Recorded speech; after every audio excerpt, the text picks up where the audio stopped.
Ouais.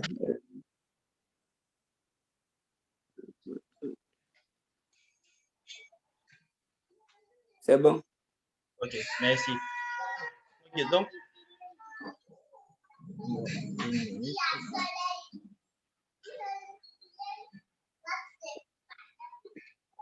Ouais, c'est bon. c'est bon. Merci. J'ai fait un petit PowerPoint.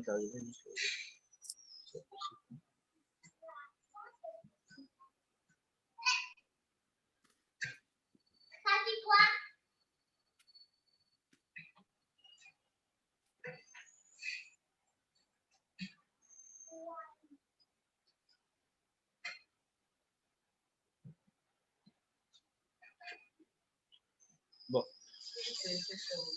c'est vrai, non? Comme d'habitude.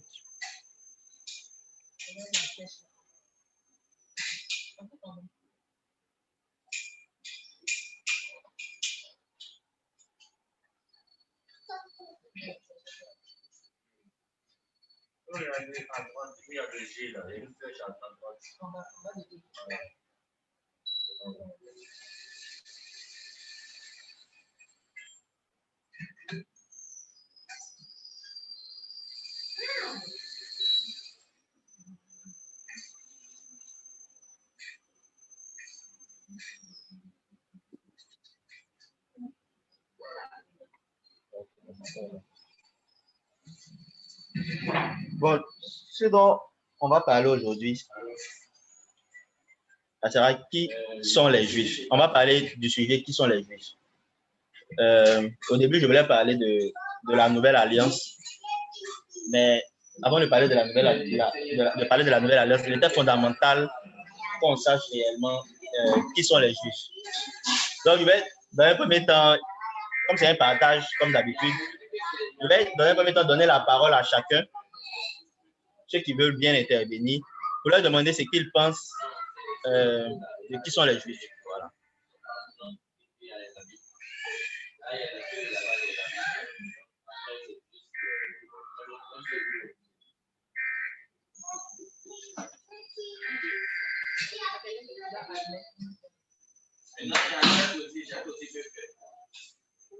Donc, bon, je vous demande si vous êtes là. Selon vous, c'est qui les Juifs?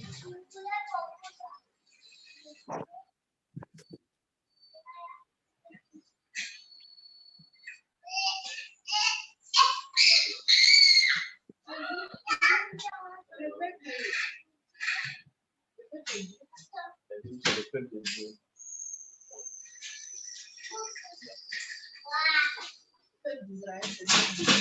Le peuple d'Israël, le peuple de Dieu.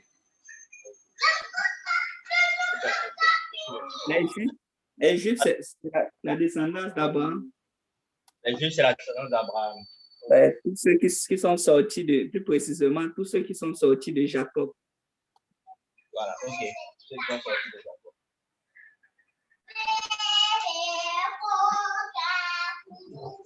D'accord. Ok, merci pour vos interventions. Donc, on va essayer de regarder au travers de la parole concrètement ce qu'il est. Donc, pour comprendre en fait la notion de qui sont les Juifs, c'est important de comprendre d'abord c'est quoi l'Église, c'est quoi l'Assemblée de l'Éternel, c'est quoi un Israélite, c'est quoi un Juif. Il y a le royaume aussi d'Israël. On parle aussi du royaume de Juda et on parle de judaïsme. C'est important de comprendre ces différentes notions-là à travers la parole.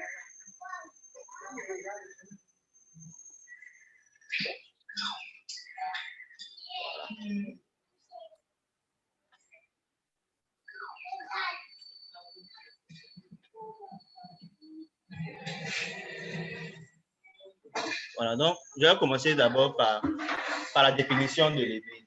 Parce que ça, c'est juste c'est important de mettre comme base pour, si on doit parler de la nouvelle alliance, pour comprendre les Écritures. Donc, c'est quoi l'Église? L'Église, bon,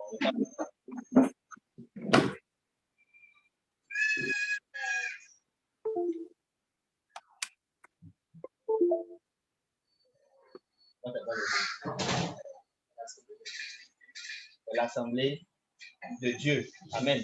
L'église, ce n'est pas les bâtiments, mais l'église, c'est les hommes qui sont sous le commandement de Dieu. Voilà. Et le mot église est venu parce que, en fait, on a emprunté ce mot-là du grec. Alors, Frère James, vous m'entendez bien, non? Oui, oui, oui. Ok. Avant, dans l'Ancien Testament, on utilisait simplement le terme assemblée de l'Éternel pour parler de l'église. Dieu dit, bon, l'assemblée de l'Éternel doit faire ça, l'assemblée doit faire ça, tout simplement. L'assemblée, ce sont les hommes. Et même si on doit se réunir aussi, Dieu dit souvent, l'assemblée, faites une assemblée solennelle pour discuter. Mais il y a des mots aujourd'hui, avec le Nouveau Testament, il y a des mots, c'est le même mot, mais on le prend du grec. Donc, dans le grec, on dit ecclésia, c'est-à-dire assemblée. Donc, on dit, voilà, ecclésia. Et maintenant, nous, comme on veut tirer ça du latin, du français, on va dire simplement, on dit église. Sinon, si on veut tirer ça du juif, de l'hébreu, pardon, on va dire assemblée, tout simplement. C'est la même chose avec la question qu'on t'a demandé, c'est quoi le Christ? Normalement, en hébreu, on dit Massia. Si on veut tirer en français, du français, de l'hébreu, en français, on va dire le Messie. Mais si on veut tirer du grec, on dit le Christ. Parce que c'est la même chose, c'est le point, mais en grec, on dit Christos. Je suis, hein. Voilà, donc, généralement, si on est dans l'Ancien Testament, on ne va pas vraiment voir le mot église, mais on va voir le mot assemblée. Voilà, donc c'est ça, quand j'ai tapé la définition, on dit ensemble de chrétiens. Bon, il y a un endroit aussi, on dit généralement traduit par assemblée. Mais c'est bon. Donc, je vais monter certains passages ici. Si on va en prendre nombre 16, voilà.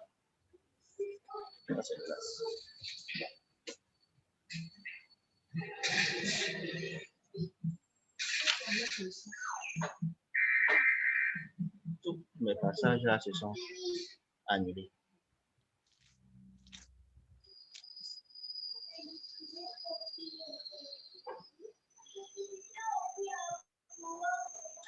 Dans Nombre 16, verset 3, par exemple, on nous dit ils s'assemblaient contre Moïse. Là, c'était le peuple d'Israël qui était en Égypte, qui était en train de marcher dans le désert. C'est juste pour revoir ce que l'on dit. On dit ils s'assemblaient contre Moïse et Aaron et leur dit ce n'est assez, car toute l'assemblée, tous sont saints. Ça, c'est celui qui fait la révolte, quoi. Il dit tous sont saints et l'Éternel est au milieu d'eux. Pourquoi vous, Jean, il parle de Moïse, pourquoi vous élevez-vous au-dessus de l'assemblée de l'Éternel? Donc, ça, quand ils se plaignent contre Moïse, ils sont en train de dire, mais pourquoi vous, les Moïse, là, vous vous élevez au-dessus de l'assemblée de l'Éternel?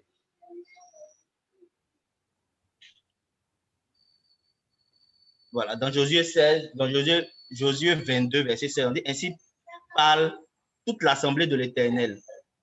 Donc, l'assemblée de l'Éternel, des gens ont un peu déconné. Donc, l'assemblée s'est levée pour aller parler à ces personnes-là. Ils disent, parce qu'ils ont essayé d'adorer d'autres choses. Que signifie cette infidélité que vous avez commise envers le Dieu d'Israël? Et pourquoi vous détournez-vous maintenant de l'Éternel en vous bâtissant un autel pour vous révolter aujourd'hui contre l'Éternel? Donc, on voit encore que c'est l'assemblée de l'Éternel. Maintenant, l'assemblée de l'Éternel, elle va être constituée de qui dans l'Ancien Testament? C'est ça qu'il dit avant nous-mêmes de parler de juifs. Parce que vous avez dit juifs, c'est le peuple de Dieu. Mais il y a aussi le mot église, il y a aussi le mot assemblée. Il faut qu'on comprenne. L'assemblée de l'Éternel,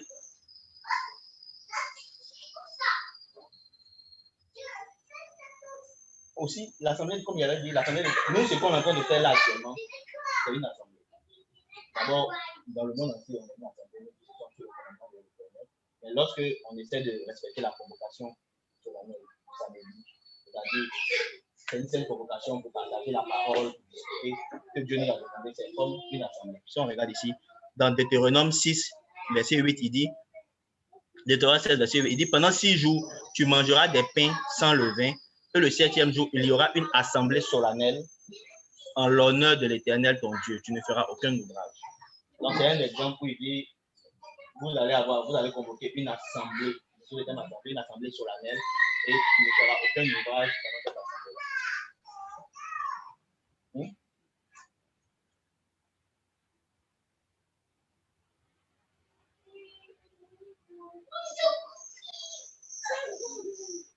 Voilà. Maintenant, qui fait partie de l'assemblée de l'Éternel? Ça, je vous pose la question.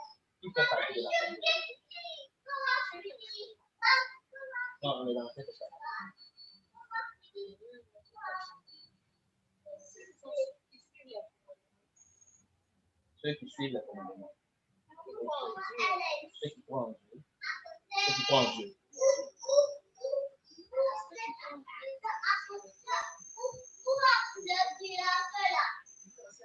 On est dans l'Ancien Testament. Ceux qui se réclament de Dieu. Le frère James, tu veux donner une réponse? Si quelqu'un veut donner une réponse ici. Non, ouais. Que... Non, je vous écoute. Qui fait partie de l'Assemblée de l'Éternel? Si quelqu'un là-bas veut. Dans l'Ancien Testament. Parce que là, il fait partie de l'Église. Dans l'Assemblée de l'Éternel dans l'Ancien Testament. Ok. C'est en tout fait, ce qui est descendant de Jacob, non? Quand tu as étudié les descendants de Jacob. Okay. En fait, ceux qui font partie de l'Église et de l'Assemblée de l'Éternel, ça a toujours été ceux qui décident les commandements de Dieu. Ça n'a vraiment jamais été lié en réalité au sang de Jacob. Dieu a utilisé le peuple d'Israël pour se faire connaître. Mais même dans l'Ancien Testament, ce n'était pas interdit de rentrer dans l'Assemblée de l'Éternel. La seule différence avec l'Ancien Testament et maintenant, c'est que avant, c'est de toi-même ton plein gré. Tu vois l'Éternel arriver dans ce pays-là, tu te dis, ah, je veux rentrer dans l'Assemblée. Donc, personne ne vient évangéliser. Tu ne peux pas parler évangéliser les gens. Si toi-même de ton propre cœur, tu tiens, l'Éternel dit de rentrer dans son Assemblée. Et tu fais partie de l'Assemblée de l'Éternel. On peut lire ici ensemble. L'Éternel, et comme il sait qu'il y a beaucoup d'étrangers, des gens, parce qu'il se fait connaître à travers eux, les gens vont vouloir rentrer dans l'Assemblée de l'Éternel. Ils peuvent savoir aux Israélites qu'ils ne devront pas refuser aux Égyptiens non plus s'ils veulent rentrer dans l'Assemblée de l'Éternel. Parce qu'ils savent que les Égyptiens les ont maltraités pendant un moment. Donc ils savent qu'ils peuvent être réticents. Donc ils parlent particulièrement de ces deux peuples. Il dit, dans le verset 7 ici,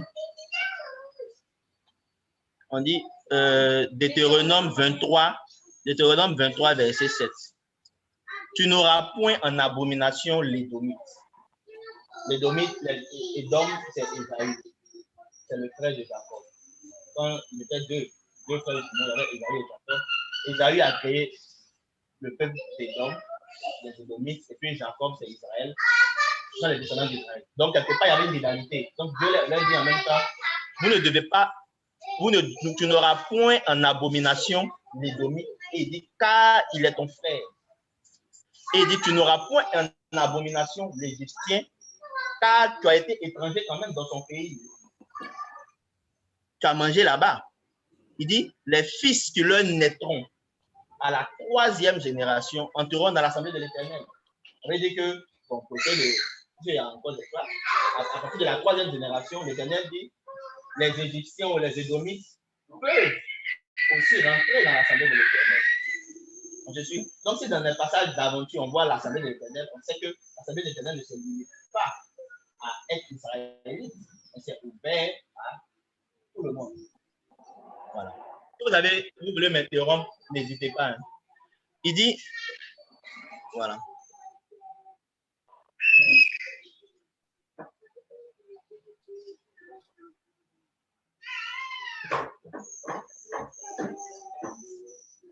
Par exemple, ici, on peut voir, par exemple, au verset 15, ça, c'est une sorte d'illustration. Dans Deutéronome 23, verset 15 à 16, l'Éternel dit, tu ne livreras point à son maître un esclave qui se réfugiera chez toi après l'avoir quitté. Il demeurera chez toi au milieu de toi, dans le lieu qu'il choisira, dans l'une de tes villes, où bon lui semblera. Tu ne l'opprimeras point.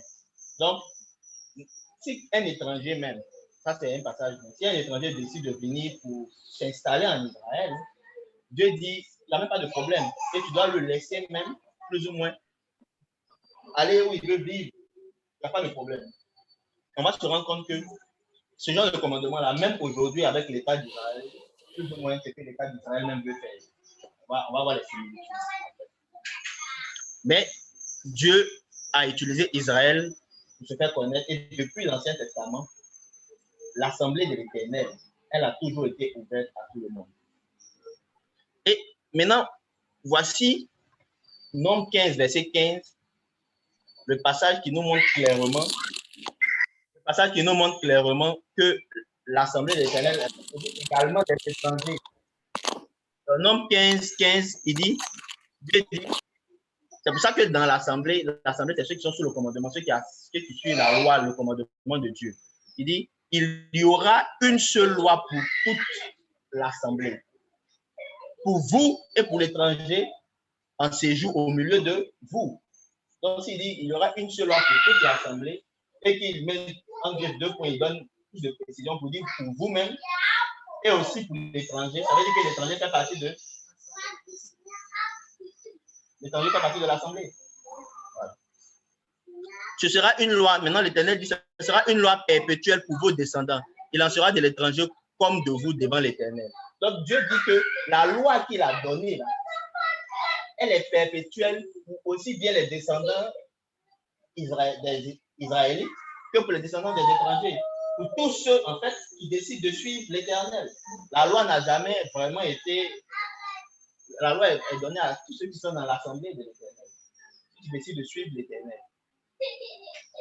Donc, il dit, il y aura une seule loi pour toute l'assemblée, pour vous et pour l'étranger en séjour au milieu de vous. Ce sera une loi perpétuelle parmi vos descendants. Il en sera de l'étranger comme de vous devant l'Éternel. Il n'y a pas de distinction. Et on va voir qu'il y a des parties où on a vu clairement, ça c'était à titre d'exemple, où Rahab, la prostituée, vous connaissez l'histoire de Rahab? Ok. Quand ils ont voulu, je fais une petite parenthèse rapidement, le peuple d'Israël devait prendre Canaan, ils ont envoyé 2 espions pour voir comment ça se passe, pour voir les stratégies de combat. Et quand ils sont allés, ils ont failli les attraper. Et Rahab, qui était à Jéricho, le peuple des Cananéens, les a cachés. Rahab les a cachés dans sa maison. Et elle leur a dit que si vous venez attaquer le pays, ne me tuez pas. Tu vois un peu? Si vous devez reprendre le pays, ne me tuez pas. Et ils lui ont dit, il n'y a pas de problème. Ils ont gardé sa famille et tous ses parents. Mais elle est rentrée dans l'assemblée de l'Éternel aussi. Parce que le Seigneur Jésus, il semblerait qu'il descend de Rahab. Parce que quand on donne la généalogie de Jésus, on nous dit Boaz de Rahab dans sa généalogie. Je suis. Donc, c'est juste pour montrer le passage.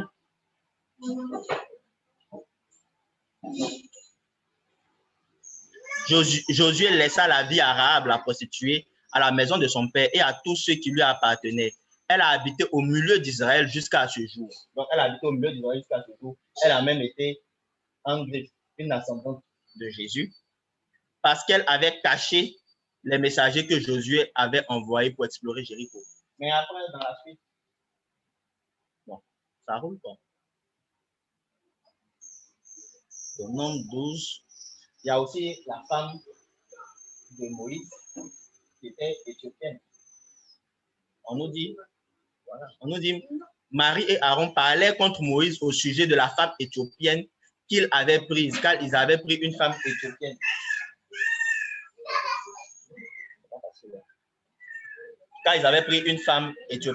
Juste pour dire que l'assemblée de l'Éternel n'était pas limitée au sang. L'assemblée de l'Éternel était ouverte à tous ceux qui voulaient être sous le commandement de l'Éternel. Et l'Éternel il leur demandait que ce soit ouvert. Donc ça, c'est en première partie. Maintenant, on va rentrer dans le vif du sujet. Maintenant que nous comprenons l'assemblée de l'Éternel fait office de l'Église, on comprend que l'Église, depuis toujours, l'Église ou l'assemblée de l'Éternel est toujours ouverte à tout le monde. Et c'est ceux qui sont sous le commandement qui suivent aussi la loi, tout ça. Donc maintenant, on va parler maintenant des Juifs. D'où vient le mot juif et puis comment ça s'est passé? En fait,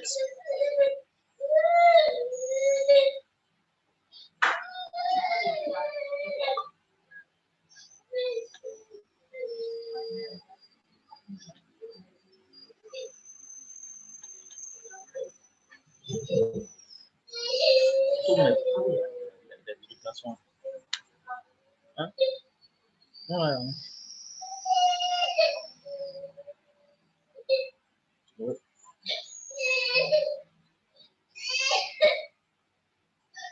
Bon, ici, il y a Salomon Salomon, fils de David, qui avait commencé à adorer, à faire des hôtels sur d'autres peuples. En ce moment-là, le royaume d'Israël était un seul royaume. Donc, pour qu'on puisse parler de Juifs, il faut qu'on comprenne qu'il y a eu d'abord une division dans le royaume d'Israël, en deux royaumes. Et cette division-là existe depuis toujours, jusqu'aujourd'hui. Ils ne sont jamais remis ensemble. Oui.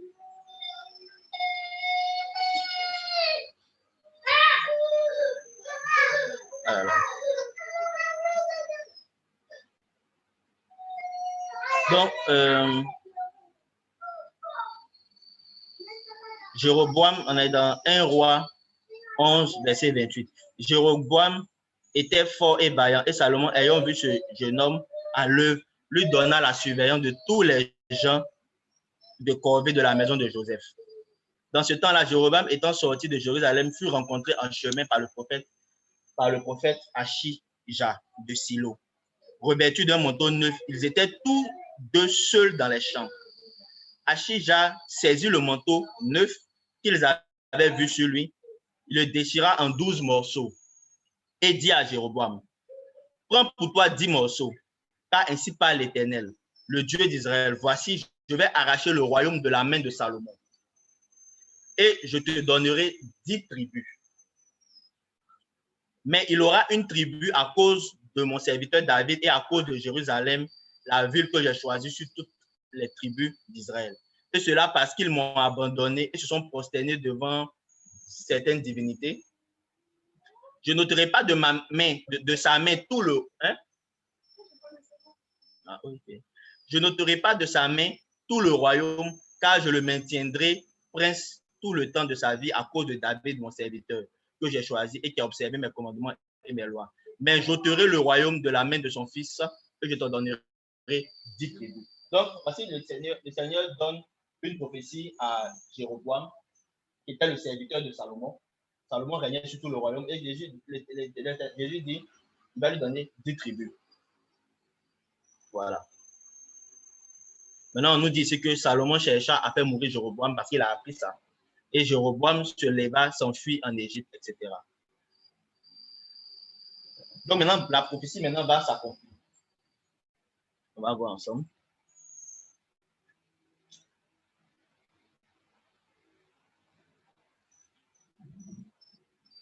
Roboam. Roboam, c'est le fils de Salomon. Celui, le serviteur dont Dieu a dit qu'il va lui donner les 11 tribus, là, il s'appelle Jéroboam. Maintenant, quand Salomon meurt, Roboam maintenant va prendre le trône. Et Dieu maintenant va faire la scission des deux royaumes. Roboam se rendit à Sichem, car tout Israël était venu à Sichem pour le faire roi, Roboam, le fils de Salomon. Lorsque Jéroboam, fils de Néta, a eu des nouvelles, il était encore en Égypte, où il s'était enfui loin du roi Salomon, et c'était en Égypte qu'il demeurait. On l'envoya appeler alors Jéroboam, et toute l'assemblée d'Israël vint à Roboam et lui parlait ainsi. Donc Roboam est revenu, parce que Salomon voulait le faire mourir, et Roboam est venu voir maintenant le fils de Salomon. Et voici ce qu'ils ont dit. Toute l'assemblée d'Israël, ils sont venus devant lui. Ils lui ont dit, ton père a rendu, c'est-à-dire Salomon, a rendu notre joug dur. Toi maintenant, allège cette rude servitude et le joug pesant que nous a imposé ton père et nous te servirons. Parce que Salomon demandait beaucoup d'impôts. Et voilà leur demande. Il leur a dit, le roi a dit, il leur dit, allez et revenez vers moi dans 3 jours, et le peuple s'en alla. Il a demandé conseil. Maintenant, mon père vous a chargé. Donc, voici maintenant la réponse que Roboam, le fils de Salomon, va donner à l'assemblée d'Israël qui est venue avec Jéroboam pour lui dire d'alléger leur joug. Maintenant, mon père vous a chargé d'un joug pesant et moi, au verset 11, et moi, je vous le rendrai plus pesant. Mon père vous a châtié avec des fouets et moi, je vous châtierai avec des scorpions. Donc, il est en train de dire qu'il va être plus dur que son père Salomon. Donc, Jéroboam et tout le peuple vient à Roboam. Bon, ça c'est vient à Roboam le 3e jour suivant. C'est qu'avait dit le roi, revenez vers moi dans 3 jours. Le roi répondit durement au peuple et il leur parla comme on vient de lire là. Ainsi, le roi n'écouta point le peuple, car cela fut dirigé par l'Éternel en vue de l'accomplissement de la parole que l'Éternel avait dite par Achija de Silo à Jéroboam, fils de Nébat. Lorsque tout Israël vit que le roi ne l'écoutait pas, le peuple répondit au roi, « Quelle part avons-nous avec David? Nous n'avons point d'héritage avec le fils d'Isaïe. À tes tentes, Israël. Maintenant, pourvois à ta maison, David. » Et Israël s'en alla dans ses tentes. Les enfants d'Israël qui habitaient dans les villes de Juda furent les seuls sur qui régna Roboam. Alors Roboam, c'est ainsi, au verset 19, c'est ainsi qu'Israël s'est détaché de la maison de David jusqu'à ce jour. Donc, c'est comme ça que Israël, la maison de David, comme David est de Juda, David a la royauté, c'est comme ça qu'il y a eu une scission jusqu'à ce jour. Ok. Donc, maintenant, tout Israël, ayant appris que Jéroboam était de retour, il l'envoya appeler dans l'assemblée et il le fit roi. Jéroboam, là, il le fit roi sur tout Israël. La tribu de Juda fut la seule qui suivit la maison de David. Et avec elle aussi, la tribu de Benjamin aussi va venir les suivre. Maintenant, ça, c'est le dernier verset que je vais prendre pour illustrer ça. Au verset 21. Roboam, arrivé à Jérusalem, rassembla toute la maison de Juda et la tribu de Benjamin. Roboam, c'est le fils de Salomon. Donc, il réunit maintenant Juda et Benjamin. Donc, c'est les deux tribus qu'il avait eues. Parce que Dieu avait dit qu'il allait donner seulement que 10 tribus à l'autre. Voilà, donc il a eu 2 tribus. Donc, Roboam, arrivé à Jérusalem, rassembla toute la maison de Juda et la tribu de Benjamin, 180 000 hommes d'élite propres à la guerre pour qu'ils combattissent contre la maison d'Israël, afin de les ramener sous la domination de Roboam, fils de Salomon. Mais la parole de Dieu fut ainsi adressée, homme de Dieu, parle à Roboam, fils de Salomon, roi de Juda, et à toute la maison de Juda et de Benjamin et au reste du peuple. Et dis-leur, ainsi parle l'Éternel, ne montez point et ne faites pas la guerre à vos frères, les enfants d'Israël, que chacun de vous retourne dans sa maison, car c'est de par moi que cette chose est arrivée. Ils obéirent à la parole de l'Éternel et ils s'en retournèrent ainsi la parole de l'Éternel. Donc, depuis cette scission-là, jamais le royaume d'Israël est redevenu. On va voir, si vous lisez un roi à la suite, vous allez voir maintenant qu'il y a des rois qui se sont succédés du côté de Juda et il y a des rois qui se sont succédés au niveau de trucs. Donc, ici, on voit que voici comment Israël était. Et en jaune, maintenant, c'est devenu Juda. On appelle ça Kingdom of Judah. Donc, la capitale, c'est Jérusalem. Et ici, on a le royaume d'Israël. Parce que comme ils sont les plus nombreux, on les appelle toujours Israël, le royaume d'Israël. Et là-bas, la capitale, c'est Samarie. Donc, c'est la Samarie.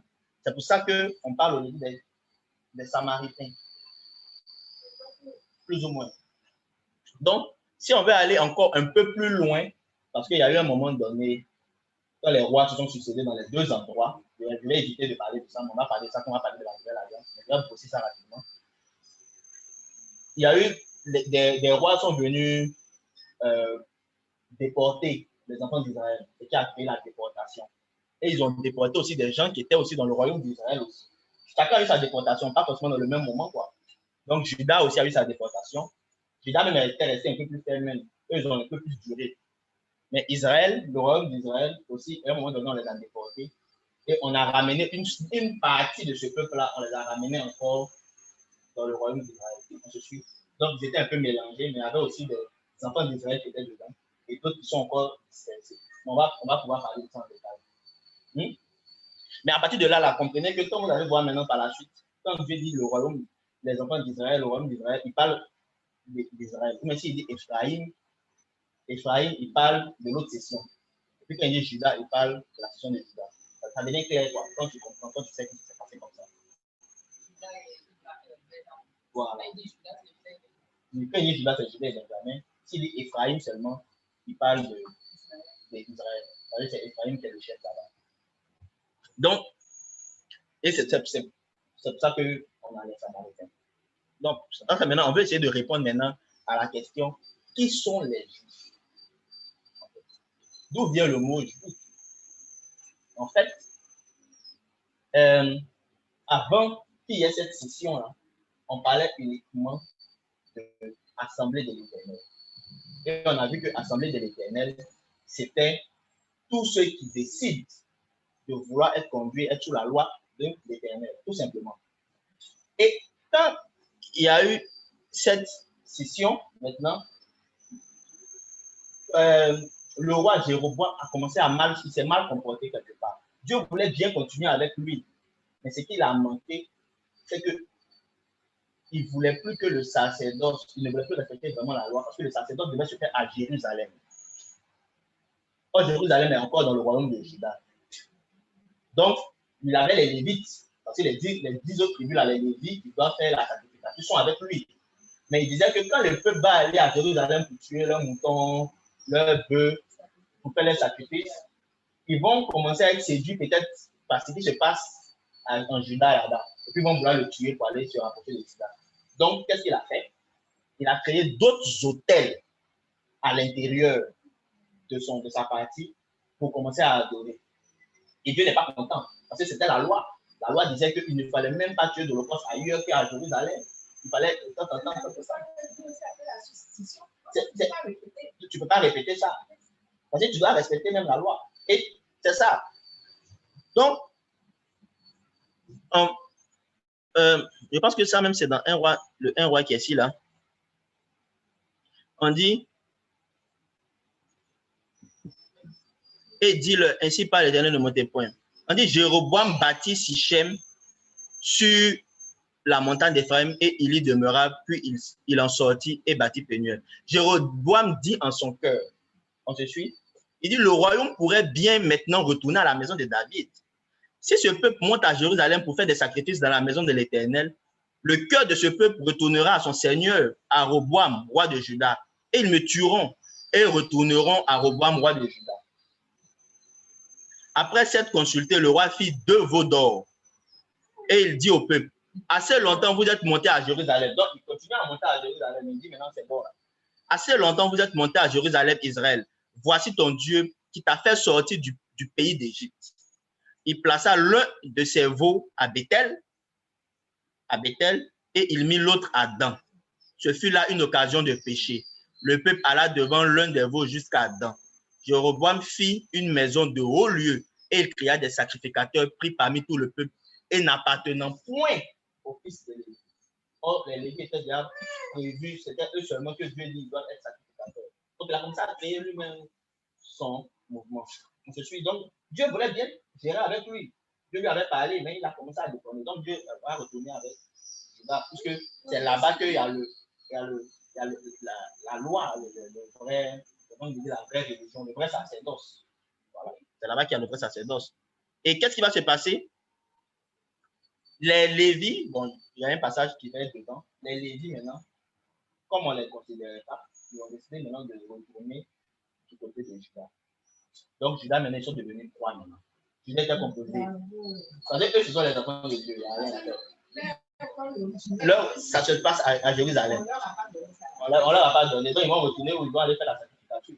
Donc, c'est là maintenant que Juda a eu 3 maintenant. Ils ont eu Benjamin, Juda et Lévi. Et les Lévis sont là pour faire la sacrificature, tout. Et les autres, ils ont commencé à être un peu moyens. Voilà. Mais il a créé des trucs. Donc, on va comprendre maintenant. C'est pour ça donc on se demande maintenant qui sont les Juifs. Donc, c'est ce que je disais. Le mot juif vient du judaïsme. À cause de cette session-là, on ne pouvait plus parler maintenant de la religion dans l'Assemblée de l'Éternel tout simplement. On a dit, ceux qui font le vrai sacerdoce, ils se trouvent à Juda. Donc, on dit le vrai sacerdoce se trouve à Juda, c'est ça le judaïsme. Et tous ceux qui pratiquent le judaïsme deviennent juifs, qu'ils ne soient pas israéliens de sang ou pas. C'est le mot assemblée de l'Éternel, là, en grec, qui est devenu maintenant le mot juif. Et on va voir ensemble dans la parole. On se suit, hein, qui est devenu le mot juif pour dire judaïsme. Parce que les autres ne respectaient pas. Ne faisaient pas le bon sacerdoce. Alors, dans Jean 4, c'est le Seigneur Jésus qui a rencontré une femme samaritaine. On sait que la Samarie est dans l'autre côté. Et les Samaritains ne géraient pas vraiment avec ceux qui sont dans le royaume de Juda. C'est ça. Voilà. Parce que les Samaritains ne sont pas juifs. Parce qu'ils ne pratiquent pas le judaïsme. Voilà. Mais ils peuvent être israéliens. Ils peuvent, parce qu'ils sont mélangés, mais ils peuvent être israélites. On se suit, hein? On se suit. Voilà. Donc, un Israélite, un gars qui est en Samarie, un gars qui est en Samarie peut être du sang de Jacob et ne pas être juif, même s'il a du sang de Jacob. Et un gars qui n'est pas du sang de Jacob, mais qui pratique le judaïsme, devient juif. On se suit? Ok. Donc, on voit ici le Seigneur, il a rencontré une femme samaritaine.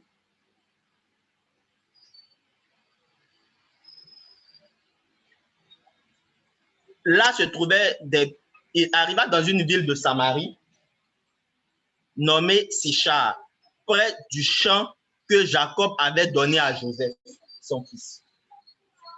Là se trouvait, c'est Jean 4, hein. Là se trouvait le puits de Jacob. Jésus, fatigué du voyage, était assis au bord du puits. C'était environ la 6e heure.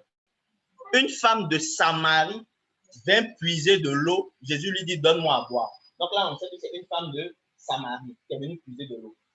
Les Juifs ne se rapprochent pas des Samaritains. Donc la femme dit, car ses disciples étaient allés à la ville pour acheter des vivres. La femme samaritaine lui dit, comment toi qui es juif, donc elle dit clairement qu'elle n'est pas juive.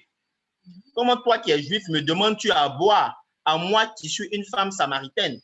Les Juifs, en effet, n'ont pas de relation avec les Samaritains. Je suis. Maintenant, Jésus lui dit, est-ce que tu connaissais le don de Dieu et qui est celui qui te dit, donne-moi à boire, etc. Mais ce qui va m'intéresser, le Seigneur lui dit à la femme, ok, voilà, c'est intéressant ça. Jésus lui répondit, si tu connaissais le don de Dieu et qui est celui qui te dit, donne-moi à boire, tu lui aurais toi-même demandé à boire et il t'aurait donné de l'eau vive. Seigneur, lui dit la femme, tu n'as rien pour puiser et le puits est profond. D'où aurais-tu donc cette eau vive? Es-tu plus grand que notre père Abraham? Notre père Jacob, pardon. Voilà. Es-tu plus grand que notre père Jacob? Donc, son père, c'est Jacob. Donc, elle est en train de dire qu'elle est israélite de sang. Mais elle a dit, les Juifs n'ont pas de relation avec nous. Donc, on comprend clairement que être juif, ce n'est pas être israélite. Être juif, c'est pratiquer la religion juive. C'est suivre la loi, tout simplement. Qui nous a donné ce puits et qui en a bu lui-même, ainsi que ses fils et ses troupeaux. Donc, ce que je voulais mettre en exergue ici, c'était pour appuyer ce que mon annulation. C'était pour dire que la femme samaritaine est en train de dire clairement qu'elle est descendante de Jacob. Mais elle est en train de lui dire à Jésus que c'est toi qui vous êtes juif. Vous, voilà. Et on va voir encore. Elle va lui poser maintenant une question intéressante.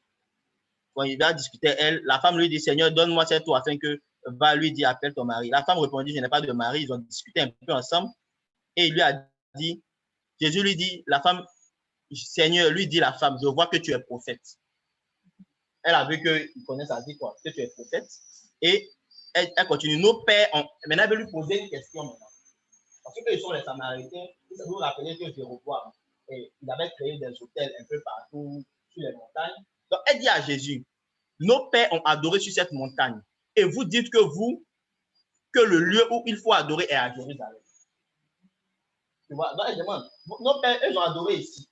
Mais vous dites que nous, c'est à Jérusalem forcément qu'il faut adorer. Donc, ils savent que bon, il y a eu déjà des discussions, quoi. Ils disent que non, c'est à Jérusalem, bon, comme le temps avance. La femme lui dit, Jésus, crois-moi. C'est là maintenant Jésus dit quelque chose d'intéressant pour répondre. Il dit, crois-moi, l'heure vient où ce ne sera ni sur cette montagne à Jérusalem que vous adorerez le Père. Vous adorez ce que voilà. Et puis il dit, vous adorez ce que vous ne connaissez pas. Nous adorons ce que nous connaissons, car le salut vient des Juifs. Donc, il est en train d'expliquer, il est en train d'appuyer encore que eux, la façon d'adorer la même. Ils ne connaissent même pas. C'est pas ça. S'ils doivent adorer, c'est comme on adore, il n'y a pas de discussion. Mais maintenant, il va ajouter mais, il lui dit mais, l'heure vient, et elle est déjà venue, où les vrais adorateurs adoreront le Père en esprit et en vérité, car ce sont là les adorateurs que le Père demande. Donc, il est en train de dire même qu'affaire de montagne, ce n'est pas grave, c'est vrai que vous vous trompez. Mais il y a un moment où quand l'heure va arriver, les vrais adorateurs vont adorer le Père en esprit et en vérité. La plupart du temps dans les églises, les gens prennent plus la partie en esprit. Tu dis que oui, l'heure est venue parce que le Saint-Esprit est discuté pour une question. Hein? C'est pour une question. Ils vont dire que le Saint-Esprit est venu, donc Jésus voulait simplement s'éliminer au fait qu'on doit prier en esprit. Ce n'était pas que ça. Il a dit et en vérité. Et c'est en vérité là qui fait que le lieu devient compliqué où on va adorer. Parce que si tu vas dans une église et que tu vois qu'il n'y a pas la vérité, tu vas être obligé de finalement de venir commencer à adorer en idée de faire une assemblée solennelle avec ta femme, tout simplement. Parce que le lieu importe peu, mais la vérité est essentielle. Donc, je suis. Voilà. C'est pour ça qu'il dit l'heure vient où les vrais adorateurs vont adorer en esprit. Et, n'a pas oublié, et en vérité. C'est à la recherche de la vérité là qui fait qu'on tu as du mal à être catholique. Bon, tu laisses catholique quand chez les méthodistes, c'est compliqué. Tu vois qu'ils ne respectent pas certaines lois. À un moment donné, quand tu te rends compte que la montagne, le lieu de là-bas, tout ça là, ce n'est pas ça. Parce que tellement la vérité devient fine, tu as adoré en esprit et en vérité à la même à la maison. Le lieu importe peu. Bon, ça, c'était ça. Mais ce qui était important ici, c'était que elle a dit notre père Abraham. C'est qu'elle a dit notre père Abraham. Et Jésus lui a montré clairement que on a vu clairement qu'ils adorent différemment parce qu'ils sont sur d'autres montagnes. Et Jésus lui a dit que c'est comme dans le judaïsme qu'il faut adorer.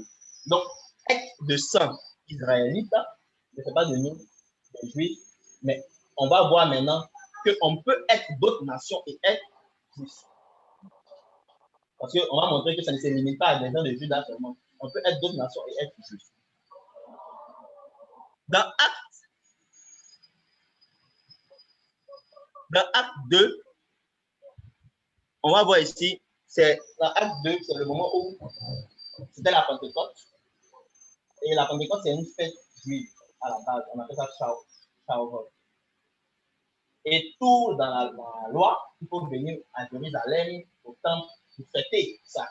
C'est pendant cette fête-là que le Seigneur a donné le Saint-Esprit aux apôtres en même temps.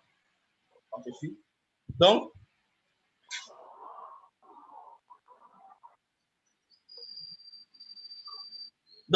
on dit au verset 6, au bruit qui eut lieu, la multitude accourut et elle fut confondue parce que chacun les entendait parler dans sa propre langue. D'abord, on va voir ici au verset 5. On est dans Acte 2, verset 5. Or, il y avait en ces jours à Jérusalem des Juifs. Hein? Ce sont des Juifs, hommes pieux de toutes les nations qui sont sous le ciel. Donc, il y avait des hommes juifs qui sont de toutes les nations, c'est-à-dire qui sont d'autres nations qui sont sous le ciel. Donc, ils n'étaient pas forcément israélites de sang, mais ils étaient juifs. Et on va voir ensemble. Ils étaient tous dans l'étonnement et la surprise. Ils se disaient les uns, donc ils ont entendu les gens parler en d'autres langues, comme c'était la Pentecôte. Donc, ils étaient dans l'étonnement et la surprise. Et ils se disaient les uns aux autres, voici ces gens qui parlent, ne sont-ils pas tous galiléens? Et comment les entendons-nous dans notre propre langue? À chacun, dans notre langue maternelle. Ils disent même dans leur langue maternelle. C'est-à-dire que c'est la langue de leur mort. C'est ça quoi. Et puis ensuite, les langues là, Parthes, Mèdes, Élamites, ceux qui habitaient à la Mésopotamie, la Judée, le Pont, l'Asie, j'en cité, et ceux qui sont venus de Rome, Juifs et prosélytes, etc., etc. Donc, on nous avait dit ici que c'était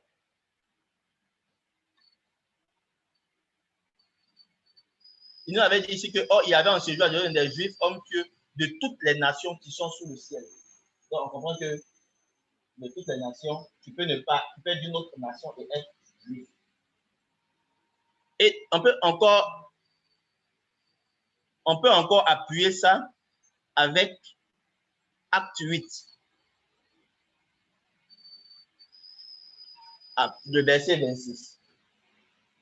Ici, il s'agit de c'est l'histoire de l'eunuque éthiopien. L'eunuque éthiopien, c'était un juif, bien qu'il était éthiopien, il était un gars pieux et Dieu voulait le sauver. Et comme Dieu voulait le sauver, Dieu a fait savoir à Philippe, un disciple, Dieu l'a emmené en esprit là-bas, pour lui dire, va là-bas, pour lui parler de l'évangile, pour qu'il puisse se faire baptiser. Tu comprends? C'est un juif. On dit, un ange du Seigneur, s'adressant à Philippe, lui dit, lève-toi et va du côté du Midi, sur le chemin qui descend de Jérusalem à Gaza, celui qui est au désert. Il se leva et partit, et voici un Éthiopien, un eunuque ministre de Candace, reine d'Éthiopie, et surintendant de tous ses trésors, venu à Jérusalem pour adorer. Donc, on avait un Éthiopien qui est ministre même, qui est venu à Jérusalem pour adorer, donc il est juif. D'ailleurs, lorsqu'on parle de Corneille, qui est dans Acte 10, on nous dit que Corneille est le premier païen à avoir eu. Oui, Corneille est le premier païen à avoir reçu l'évangile. Or, Corneille vient après l'histoire de l'eunuque éthiopien. Ce qui veut dire que l'eunuque éthiopien n'était pas vu comme un païen, il était de la religion juive lui-même. C'est la seule raison. Donc, et on pourra voir par la suite que l'eunuque éthiopien qui était venu pour adorer lui-même à Jérusalem, spécialement, étant dans de lire Ésaïe 53, étant dans de lire la Torah, etc., etc., etc. Voilà. Et le dernier passage que je vais prendre pour corroborer ça, pour dire qui sont les Juifs, et puis je vais vous poser une question, c'est l'histoire de Esther. Dans l'histoire de Esther, le roi avait décidé, par le biais de son surintendant était jaloux des Juifs. Donc, il a tout fait pour que le roi dise qu'on doit tuer tous les Juifs dans la maison. Et donc, la femme du roi, la femme du roi, qui était Esther, qui était une de ses femmes, elle-même elle est juive, elle a voulu maintenant intercéder pour son peuple. Parce que ce n'est pas le roi lui-même qui a pris la décision. Donc, elle a demandé un jeûne de 3 jours, tout ça. Et puis, elle a dit qu'elle va aller voir le roi, que ça change. Et le roi a décidé que ça change. Donc, on dit, ils ont envoyé des courriers maintenant dans toutes les provinces. Donc, on dit, par ces lettres, le roi donnait aux Juifs et en quelques villes qu'ils fussent la permission de se rassembler et de défendre leur vie, de détruire, de tuer et de faire périr avec leurs petits-enfants et leurs enfants, tous ceux de chaque peuple et de chaque province qui prendraient les armes pour les attaquer. Donc, le roi a pris ce décret-là. Et cela en un seul jour dans toutes les provinces du roi. Donc, ils ont envoyé les courriers. Maintenant, on nous dit au verset 17, dans chaque province et dans chaque ville, partout où arrivait l'ordre du roi et son édit, il y eut parmi les Juifs de la joie et de l'allégresse, des festins et des fêtes. Et beaucoup de gens d'entre les peuples du pays se firent juifs. Donc les gens qui étaient dans les autres peuples se firent juifs, car la crainte des Juifs les avait saisis. Donc être juif, ce n'était pas lié, ce n'était pas une question, mais c'est qu'à l'époque, c'est parce qu'on n'évangélise pas. C'est toi-même qui décides de dire, ah, le Dieu d'Israël, là, c'est un Dieu redoutable comme Rahab, donc je décide. Mais sinon, l'assemblée est ouverte. Et celui qui est juif, celui qui est dans l'assemblée éternelle, c'est celui qui veut être truc. Maintenant, comme c'est une scission, celui qui est juif, c'est celui qui pratique simplement la loi de Dieu. Esther 8, verset 17. Allô, Fagiano? Oui. Est-ce que devenir juif aussi, ce n'était pas lié à la circoncision? Oui, parce que pour devenir juif, en fait, il fallait quand même pratiquer la circoncision pour entrer dans le peuple de Dieu. On nous avait donné cette loi. C'est quand on dit ce fils juif là, c'est pas comme s'ils ont commencé directement à regarder les commandements de Dieu, mais quand la Bible dit ce fils juif, ça veut dire qu'ils ont posé un acte qui les a fait directement entrer dans l'appartenance. Est-ce que tu ne penses pas que dans ce passage-là, ces filles juives-là, ce n'est pas directement qui se sont fait circoncis pour entrer dans l'alliance? Ok. Bon, je vais répondre. C'est pour ça que j'ai voulu donner une sorte de chronologie de Genèse au thème juif. À la base, la circoncision n'a jamais été donnée à des juifs. Parce que les juifs, c'est pratiquer la religion du judaïsme. Donc, la loi mosaïque a été donnée depuis qu'on parlait de l'Assemblée de l'Éternel à tout le monde, au peuple d'Israël à la base. Et Dieu a dit que le peuple d'Israël peut ouvrir ça à tout le monde. Donc, j'ai toujours dit depuis tout le raisonnement que être juif, c'est celui qui suit la loi et les commandements de Dieu. Donc, si dans la loi et le commandement de Dieu, on dit il y a la circoncision, clairement, ils vont faire la circoncision.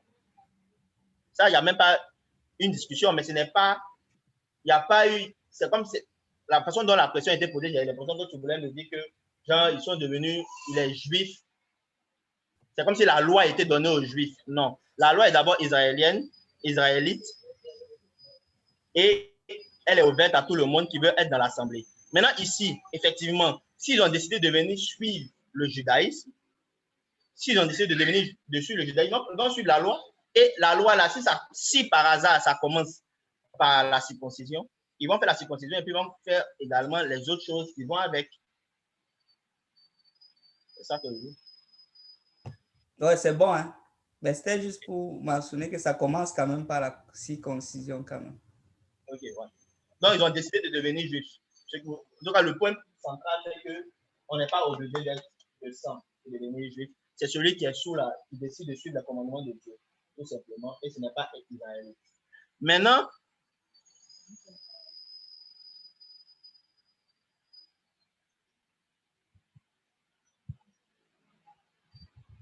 le royaume d'Israël d'aujourd'hui, ça c'est juste pour montrer que le royaume d'Israël d'aujourd'hui essaye de répliquer plus ou moins la même chose. Ils essayent, mais c'est un peu difficile pour eux. Pourquoi c'est difficile pour eux? Parce qu'il y a des malhonnêtes aussi. Ils disent qu'ils sont le royaume d'Israël, mais ils acceptent que tu sois israélien. Tu peux être israélien. Là-bas, on dit israélien. Ils n'ont pas voulu dire israélite. Donc, ils acceptent que tu peux être israélien et que tu peux être arabe. Musulman, pardon. Tu peux être israélien et puis être musulman d'une autre religion. C'est-à-dire que tu es de nationalité israélienne et puis tu es d'une autre religion. Ça, il n'y a pas de problème. Maintenant, ils disent qu'ils veulent faire de l'État d'Israël un État juif. Un peu comme ce que l'État islamique veut essayer de créer. Ils veulent faire de l'État d'Israël un État juif. C'est-à-dire un État où tous ceux qui suivent le judaïsme ont le droit de venir prendre la nationalité.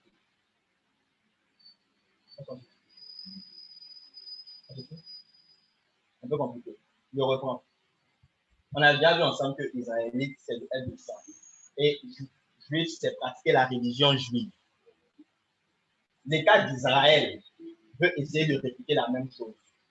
Tu peux être israélien, on suppose comme ça, que tu es descendant d'Israël. Israélien, mais tu as décidé d'être musulman comme confession religieuse. Ils ne vont pas te chasser. Maintenant, ils veulent faire de cet État d'Israël un État juif. C'est-à-dire que c'est comme si on veut créer. Non, c'est comme si on veut faire de la Côte d'Ivoire un État chrétien. Non, on ne les chasse pas. On ne les chasse pas, sauf que tous les chrétiens peuvent venir. Dans le monde, dans le judaïsme, peuvent venir avoir la nationalité israélienne. Vous voyez? Parce qu'ils veulent créer un État religieux. Mais ils ne peuvent pas chasser ceux qui sont déjà israéliens, qui ont choisi ce qu'ils veulent, mais ils veulent que l'Assemblée de l'Éternel, ils veulent faire une sorte de l'Assemblée de l'Éternel, que tous ceux qui sont juifs, qu'ils soient israéliens ou pas, même s'ils se sont convertis, deviennent, peut se rentrer dans le pays, être le passeport, la nationalité. Mais eux-là, s'ils décident d'arrêter d'être juifs, on leur retire leur passeport. On se suit un peu. On se comprend. Bon, je vais vous donner un exemple, je vais vous montrer ici. Par exemple, ici, on nous dit la population d'Israël.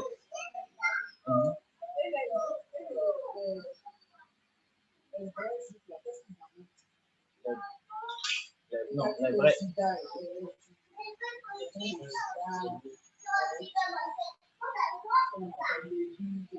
Oui.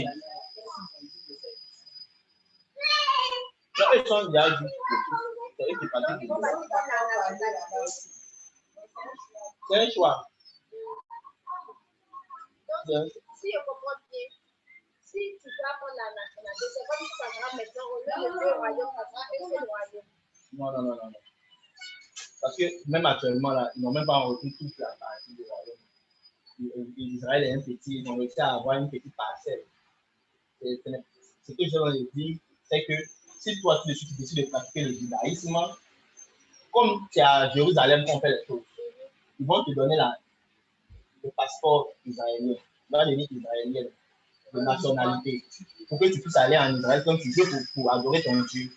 Parce qu'ils estiment que leur pays, là, c'est un pays, c'est pour tous ceux qui veulent être dans le judaïsme. Par contre, ils ne peuvent pas chasser ceux qui sont de souche, mais qui ont décidé de prendre d'autres religions. Parce que c'est pour leur héritage aussi. On se comprend? Tu comprends maintenant? Attends, je dois changer, lire ce qui est ici, là. On comprend. La population d'Israël a atteint 9,2 millions d'habitants, dont plus d'un quart d'Arabes et d'autres non-juifs. Selon les statistiques, la population d'Israël est composée de 6,8 millions de juifs, 8 millions de juifs et 1,93 millions d'Arabes et 454 000 chrétiens non arabes et adhérents d'autres confessions, 5%. Je pense qu'ils ont dit arabe par abus de langage. Donc on parle de confessions. Donc c'est musulmans, ils veulent dire. Parce qu'ils ont dit après chrétien et puis après d'autres confessions. Et ça, c'est juste on a bientôt fini. C'est juste un petit discours du président israélien qui dit qu'il veut faire un État juif. Ouais, on pourrait regarder ça après. Mais il est en train d'expliquer que lui, l'État d'Israël, là, il veut faire de l'État d'Israël un État juif. Et à partir de ce moment-là, ils ont voté des lois. Ils ont voté une loi qui fait que si tu décides de te convertir au judaïsme, tu puisses venir avoir la nationalité israélienne. On se comprend? Voilà. Parce que la nationalité, dans le sens où tu vas avoir au moins le passeport pour pouvoir aller adorer ton Dieu comme tu veux. Parce qu'il veut que ce soit c'est comme si c'est un État pour la religion juive. On te suit? Donc,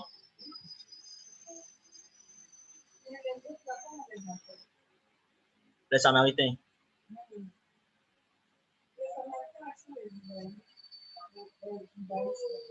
Ils sont les enfants de Judas de David.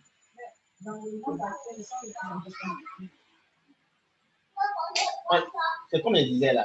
Il y a eu des dispersions des enfants de Judas aussi à un moment donné. Il y a eu des dispersions aussi. Je ne sais pas comment tu donnes son temps. Tout à l'heure dans la vidéo, on a dit la Palestine. Donc, on ne sait pas si. C'est même pas ma fille, c'est pas par rapport à la Palestine. Nous avons montré le Judas et puis Israël. Le Judas là, actuellement. Le Judas là, c'est eux qui étaient. Quand Jésus est venu là, c'est Judas, c'est pour ça que c'était les Juifs, ils sont en bas où il y a Jérusalem là. Et puis par là, la Samaritaine là qui est de l'autre côté. Ceux qui sont de Judas là. C'est pour ça ma fille, ils sont au niveau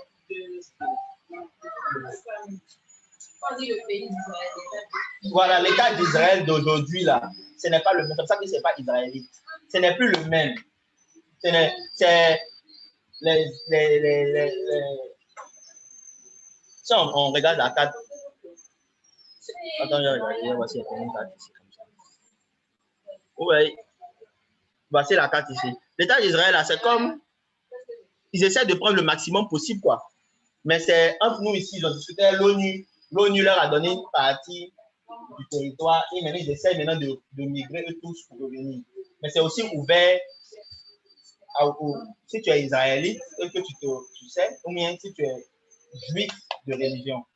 C'est tout. Actuellement, ce n'est plus formel. Ils ont créé maintenant il n'y a plus deux royaumes. Voilà, on n'est plus à cette étape de deux royaumes là. puisque le monde a changé. Donc, c'est en 1948, là, ils ont essayé de tout faire pour avoir une petite partie, pour qu'eux puissent créer leur État aussi, pour que tout le monde vienne, tous ceux qui sont israélites. Donc, si tu es israélite, même des autres tribus là-bas, tu peux venir là-bas. Si tu as réussi à démontrer ça, tu peux revenir en Israël. Si tu es juif aussi, tu peux revenir là-bas.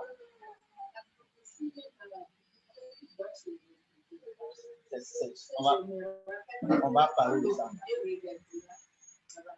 C'est ça. On va parler de ça dans la nouvelle alliance pour expliquer que Dieu va utiliser. On va parler de ils sont dispersés. Voilà, ils sont dispersés. Bon, on ne va pas dire divisés. Je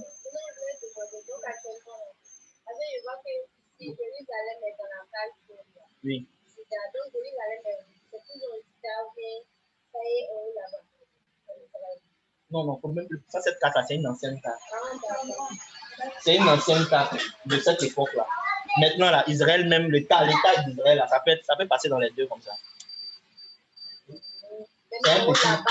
C'est comme ça. Il y a d'autres pays qui les appliquent là. Les Cisjordanie, ils essaient toujours de prendre ça comme des colonies parce qu'ils savent que leur territoire officiel était plus grand. Donc, ils essaient de les conquérir pour les prendre en deux. Et c'est ça qui fait qu'il y a la guerre. Parce qu'ils sont venus trouver des gens qui étaient là, et puis maintenant ils ont fait de leur faire comprendre que c'était notre territoire, on veut prendre ça de force. C'est sûr que Jérusalem. Mais Jérusalem oui, Jérusalem est couvert par l'État. Mais c'est moitié-moitié. Ils ont pris Jérusalem un peu est, et puis Jérusalem ouest. Donc c'est ça qui fait la guerre des Palestiniens. Parce que c'est à Jérusalem la guerre là se fait, les Palestiniens. Mais c'est à Jérusalem est divisé un peu. On se suit. Hein. Mais ici, là, on ne peut plus parler de 12 tribus. En ce moment, là, personne ne sait les détails tribus. Et tu as demandé à quelqu'un les détails tribus, il ne sait même pas. Voilà. Donc, ce que je voulais montrer, c'était la loi, là. On dit les droits d'un juif au thème de cette loi, les droits d'un immigrant selon la loi sur la nationalité. Et les droits d'un immigrant au thème de toute autre loi sont aussi accordés aux enfants et petits-enfants d'un juif. Si tu es enfant d'un juif, aussi, on te considère. À son conjoint, à l'exception d'une personne qui était juive et de sa propre volonté changer de religion. Si tu étais juif et de ta propre volonté, tu as changé de religion, même si tu es enfant, etc. Maintenant, on dit la loi s'applique. Tu quittes dans ton pays d'origine. On dit la loi s'applique que les juifs par l'intermédiaire duquel un droit est invoqué, soit toujours en vie ou non. Un juif, enfin, pour les besoins de cette loi, c'est la dernière phrase, pour les besoins de cette loi, un juif désigne une personne née d'une mère juive ou convertie au judaïsme. Vous voyez? Et qui ne pratique pas une autre religion. Vous voyez? Donc, un juif, c'est quelqu'un que tu as eu une mère juive. Si tu as eu une mère juive, que tu es un immigrant et que tu décides de changer de religion, tu es out. Ou tu es converti au judaïsme et qui ne pratique pas une autre religion. Donc, si je comprends bien, si tu t'es converti au judaïsme, si tu t'es converti au judaïsme, tu ne peux pas dire que tu es chrétien. C'est ça le problème. C'est ça le problème. Parce qu'ils ne sont pas le christianisme. C'est ça le problème. Et c'est pour ça que Jésus nous parle. C'est nous, les vrais juifs. Parce que nous, on fait et la loi et on a accepté le Messie de Dieu. Donc, on a continué les vrais commandements, la vraie suite de toutes les prophéties dans la Bible. Eux se sont limités. Et Dieu les appelle des faux juifs. Et quand on va lire dans Apocalypse, Dieu parle de nous. Un jour, on aura l'occasion de parler de cette église qui sont dans l'Apocalypse. Et chaque église représente chaque église représente des personnes qui sont sous le Seigneur. Et je pense que nous, on est plus l'église de Philadelphie.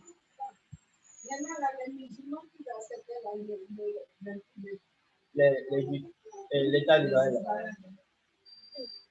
Non, ceux qui sont derrière, qui ont trouvé sur le sol, ils les laissent comme ça. Les nouveaux, là, tu ne peux pas avoir le passeport. Voilà, c'est ça.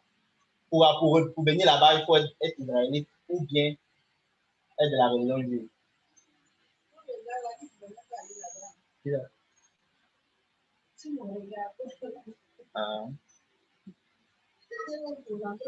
Écrit à l'ange de l'église de Philadelphie.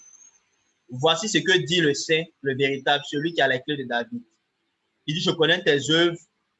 Voici parce que tu as peu de puissance et que tu es fatigué et que tu as gardé ma parole et que tu n'as pas renié mon nom.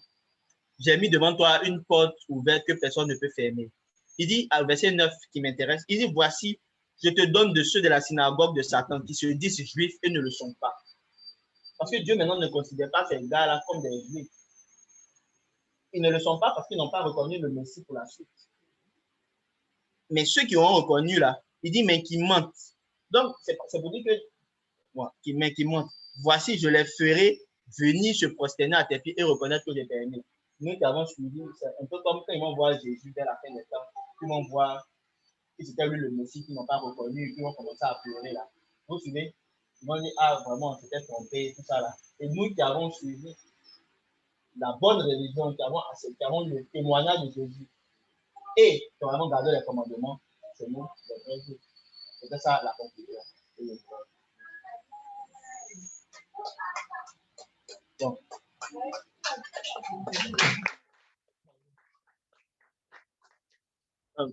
c'était ça.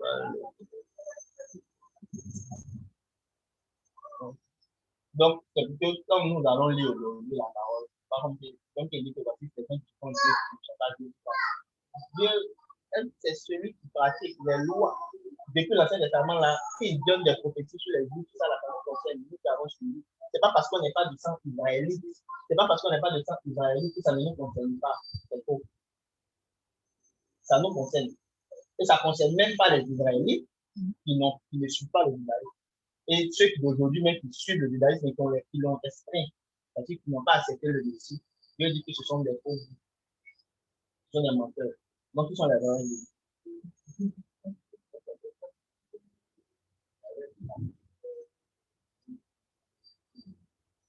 C'était la bonne. Non, mais c'est basé à l'économie de Jésus maintenant, il dit à c'est-à-dire à les chrétiens. Bon, donc c'est un peu ça. Donc, en fait, le but, c'était pour parler de la nouvelle alliance. Mais je voulais qu'on comprenne d'abord qui sont les juifs, et qu'on comprenne un peu de choses autour. Quand on va parler de la nouvelle alliance, on va mieux comprendre le sens de la nouvelle alliance pour nous. Amen. Si vous avez des questions, je suis là. J'ai une question. Oui? Amen. Amen. Il y a le fait qu'il y ait des gens de part et d'autre dans le monde. Je voulais savoir si ça n'a pas donné naissance à une pluralité de judaïsme. Voilà. Je n'ai pas compris. Je n'entends pas bien. Le fait qu'il y ait des juifs de part et d'autre dans le monde. Je voulais savoir si ça n'a pas donné naissance à une pluralité de judaïsme. Bien, bon, oui.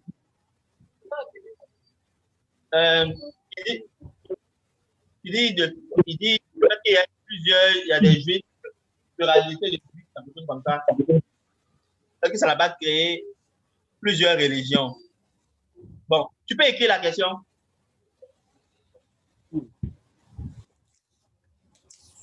Ok.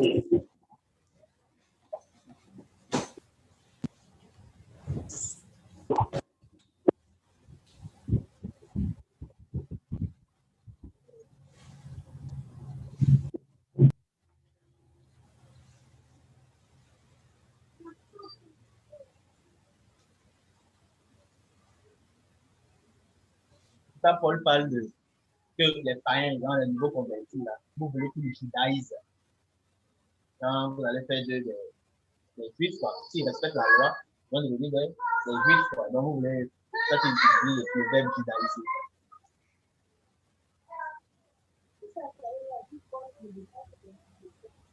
Donc, juif.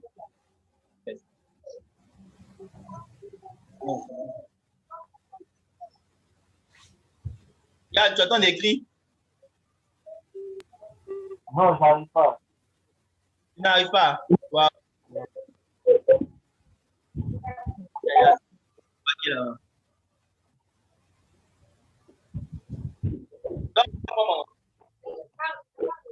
Faut redire. J'ai demandé le fait qu'il y ait des Juifs partout dans le monde, si cela n'a pas donné à une pluralité de judaïsme. Oui, je suis d'accord avec toi. Je ne sais pas s'il y a une pluralité de judaïsme, mais les gens ont commencé à pratiquer le judaïsme de leur manière, un peu dans leur manière. Parce que le fait qu'ils dans toute partie du monde, là, par exemple, il y a les judaïstes, il y a les juifs qui sont vers l'Espagne là-bas, qui ont une manière différente de pratiquer le judaïsme. Et puis il y a des juifs qui sont dans certains endroits qui ont une autre manière. Par exemple, les juifs même, ceux qui sont dans les synagogues, là, eux disent par exemple, le jour du sabbat, il ne faut pas allumer la lumière. Que si tu allumes la lumière, c'est un travail. Tu vois? Donc voilà. Voilà. Donc, ils allument, ils ont un système qui s'allume sur le pic. Tu vois? Maintenant,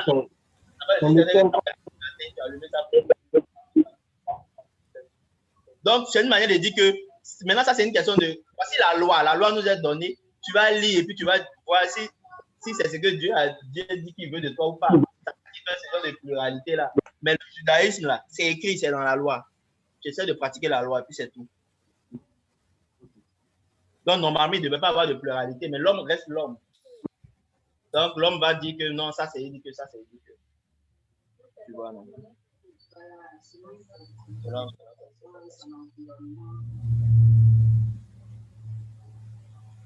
D'accord.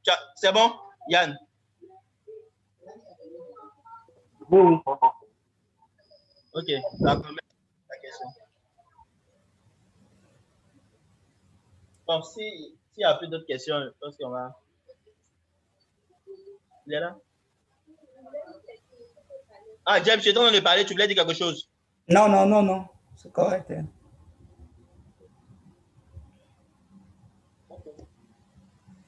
Donc, James, tu peux nous conduire dans la prière, non? Oh, ouais. On va prier alors. Merci Seigneur Jésus, Papa. Ta bonté, ta fidélité, ton amour, Seigneur. Merci encore, Père, pour ce privilège, Seigneur, que tu nous donnes encore, Seigneur, en cette matinée, Seigneur Jésus, Papa. D'élever ton saint nom, Seigneur Jésus, Papa. Prions, Seigneur, Papa, Père éternel, que ta parole qui a été dispensée, Seigneur Jésus, Papa, trouve un terrain fertile dans notre cœur, Père éternel. Qu'elle germe, Seigneur Jésus, Papa, et qu'elle produit, Seigneur, Papa, des fruits, Papa, qui nous conduisent jusqu'à la vie éternelle, Seigneur. Papa, aide-nous, Seigneur Jésus, Papa, Père éternel, à vivre pour toi, Seigneur. Papa, surtout dans ce temps, Seigneur, surtout dans un temps comme celui-ci, Seigneur Jésus. Aide-nous encore, Seigneur, Papa, à mettre encore plus de foi, Seigneur, dans ta parole, Seigneur. À ne pas être distrait, Seigneur Jésus, Papa, par les séductions de cette vie, Seigneur Jésus. Aide-nous encore, Père éternel, à garder nos yeux, Seigneur Jésus, Papa, dans les choses d'en haut, Seigneur, Papa. À prendre plaisir, Seigneur, à ta parole, Seigneur Jésus, Papa, Père éternel. Garde nos cœurs, Seigneur Jésus, et nos pensées en toi, Seigneur, Papa, Père éternel. Ne soyons pas, Seigneur, Papa, Père éternel, absorbés, Seigneur, par les choses de cette vie, mais que nous regardons à la nouvelle Jérusalem céleste, Seigneur, Papa, à cette ville, Seigneur, pavée d'or et de pierres précieuses, Seigneur. À cette ville, Seigneur, où le voleur ne dérobe point, Seigneur Jésus.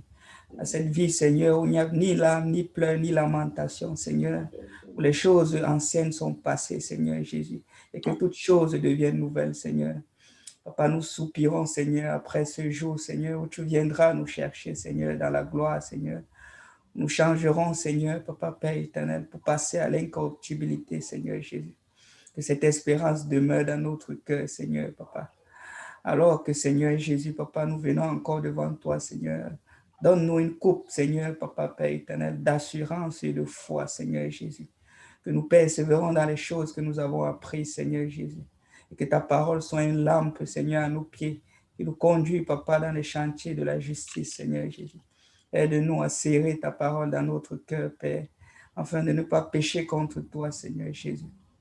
Je prie, Seigneur, Papa, c'est nous tous ici ensemble, rassemblés, Seigneur, Papa, Père éternel. Tu as dit là où 2 ou 3 sont rassemblés en ton nom, tu es au milieu de nous, Seigneur. Et assurément, nous croyons, Seigneur, Papa, que ton esprit nous a conduits aujourd'hui, Seigneur, Papa. Nous prions, Seigneur, Papa, pour nos familles, Seigneur, pour tous ceux dans le monde, Seigneur, qui marchent encore selon le prince de ce monde, selon le prince de la puissance de l'air, Seigneur. Tous ceux qui sont encore aveuglés, Seigneur, Papa, enfin qui ne voient pas briller, Papa, la splendeur de l'évangile, Seigneur Jésus. Nous prions, Seigneur, Papa, que toi qui sondes les cœurs et les reins, toi qui connais, Seigneur, les pensées les plus profondes des hommes, Seigneur Jésus, Papa, que tu inclines les cœurs des hommes, Seigneur Jésus, et que tu les amènes tous à la repentance, Seigneur. Papa, sauve encore ceux, Papa, qui sont pris par le piège de la religion, Seigneur, Papa. Qui marchent encore en ennemi de la croix, Seigneur, Papa, Père éternel. Papa, que tu révèles, Seigneur, une nouvelle génération, Seigneur, Père éternel. Les serviteurs, Seigneur, Papa, qui recherchent la vérité, Seigneur, Papa, Père éternel. Aide-nous encore, Seigneur Jésus, Papa, à marcher dans ta voie. Aide-nous à marcher sur ce chemin resserré, Seigneur Jésus, Papa, mais qui conduit à la vie, Seigneur Jésus, Père éternel. Nous ne voulons pas être assujettis, Seigneur Jésus, Papa, mais nous voulons regarder à toi, Seigneur, toi le modèle parfait, Seigneur, Papa, toi la seule source de vie, toi qui es notre vie éternelle, Seigneur Jésus. Donne-nous encore de persévérer davantage, Seigneur, Papa. Tu sais les combats que nous combattons, Seigneur Jésus. Tu connais nos faiblesses, Seigneur Jésus. Tu connais nos manquements, Seigneur, Père éternel. Mais tu as dit qu'en toute chose, Papa, ne vous inquiétez de rien, Seigneur. Papa, c'est pour ça, Papa, que nous venons déposer tous nos fardeaux, Seigneur, à tes pieds, Seigneur, devant ton trône de miséricorde, Seigneur Jésus. Papa, change-nous, purifie-nous encore, Seigneur, par ta parole qui est esprit, Seigneur Jésus. Nous qui sommes charnels, Seigneur, nous qui ne comprenons pas, Seigneur, Papa, toute la totalité de ta parole, Seigneur Jésus. Et nous prions, Seigneur, Papa, que tu nous donnes de comprendre tes desseins et tes voies, Seigneur Jésus, Papa. Aide-nous encore, Seigneur, par l'Esprit, Seigneur Jésus. Donne-nous de persévérer, Seigneur, Papa, afin que le dévoreur, Seigneur, Papa, n'arrache pas ce qui a été sémé, Seigneur. Mais donne-nous de persévérer dans la justice, Papa, dans la miséricorde, Seigneur Jésus. Donne-nous de persévérer dans la bonne doctrine, Seigneur Jésus, Papa. Toi qui es le seul Dieu véritable, Seigneur, Papa. Toi en dehors de qui, Seigneur, la divinité n'existe plus, Seigneur, Papa. Toi qui es notre Père éternel, notre Prince de la paix, Seigneur, notre Rédempteur, Seigneur, le rocher de notre salut, Papa. Nous te supplions et nous te prions, Seigneur, Papa. Déverse encore, Seigneur, Papa, tes grâces, Seigneur, Papa. Déverse encore ton esprit en abondance, Seigneur, et que nous soyons remplis, Seigneur Jésus, Papa, jusqu'à la plénitude, Seigneur, Papa. Merci encore, Seigneur Jésus, Papa. Nous te remettons tous nos frères, Seigneur, Papa, même tous ceux qui n'ont pas pu être là en ce jour, Seigneur. Prions que ta main, Seigneur, Papa, soit sur eux, Seigneur, Papa, et que ta droite, Seigneur, les rassure, Seigneur Jésus. Aide-nous, Seigneur, Papa, tout au long de notre vie, Seigneur. Dirige-nous, Seigneur, Papa, afin que nous ne marchions point selon nos désirs, mais que nous soyons dans ta volonté, Seigneur, Papa. En attendant ton retour, Père éternel, c'est en ton saint nom que nous t'avons prié, au nom de Jésus. Au nom de Jésus. Amen. Au nom de Jésus. Merci, Seigneur. Amen. Merci, Seigneur. Merci, Seigneur. Alléluia. Alléluia. Merci, Seigneur. Que le Seigneur vous bénisse, frère. Bon, je voulais juste donner un sujet de prière.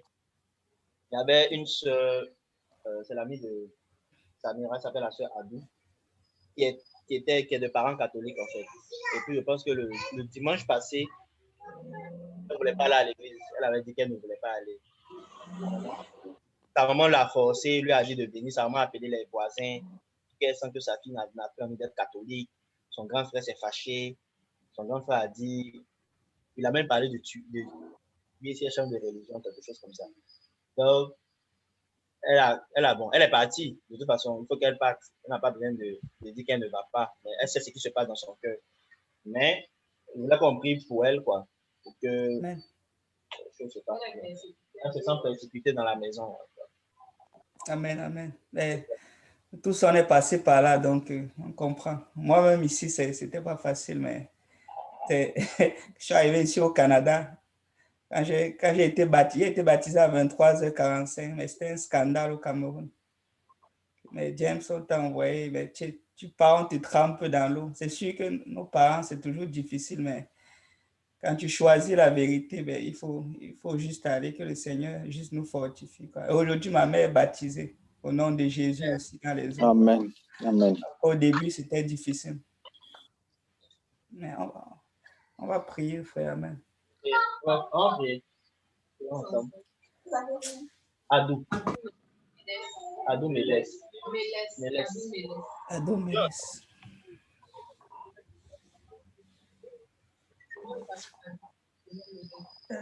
Merci Seigneur. Merci Seigneur Jésus, Papa. Ta bonté, ta fidélité, ton amour, Seigneur. Merci Seigneur Jésus, Papa, pour la vie de Ado Mélis, Seigneur Jésus, Papa. Seigneur, C'est toi qui l'as appelé à lui, afin, Seigneur Seigneur, que Jésus. tu l'as fortifié dans le combat. Chemin que tu as Alléluia, Jésus. Seigneur, Aide ce frère, Seigneur. Papa, qui veut vivre pour toi, Seigneur Jésus. Papa, donne-lui les armes, Seigneur. Et la force suffisante, Seigneur dans Jésus. nous, Seigneur, Lutter oui, pour Seigneur toi, éternel, oh Seigneur, aide-nous, Seigneur. de vivre la persécution comme tu l'as Aide-nous, vécu, Seigneur. Seigneur, Aide-nous, Seigneur Jésus. Papa, aide le frère, Seigneur. comme Papa, tu l'as aide-nous, vécu, Seigneur. Vivre pour toi, Seigneur. Aide-le, Seigneur Jésus, Papa, à prendre de bonnes décisions, Seigneur, avec un esprit de sagesse, Seigneur. Afin qu'il te soit agréable, Père éternel. Oh, nous te prions, Seigneur Jésus. Grâce à toi, nous pouvons rien, Seigneur. Alléluia, Jésus. Nous pouvons rien, Seigneur. Alléluia, Jésus. Oh, aide-nous. Aide-nous, Seigneur éternel. Fortifie-le encore davantage, Seigneur, Papa. Qu'il prenne de bonnes décisions, Seigneur, Papa. C'est agréable, Seigneur. Alléluia, Jésus. Oh, Père éternel, aide ce frère, Seigneur, à décider de vivre pour toi et de marcher pour toi, Seigneur. Fortifie-le, Alléluia, Jésus. Seigneur.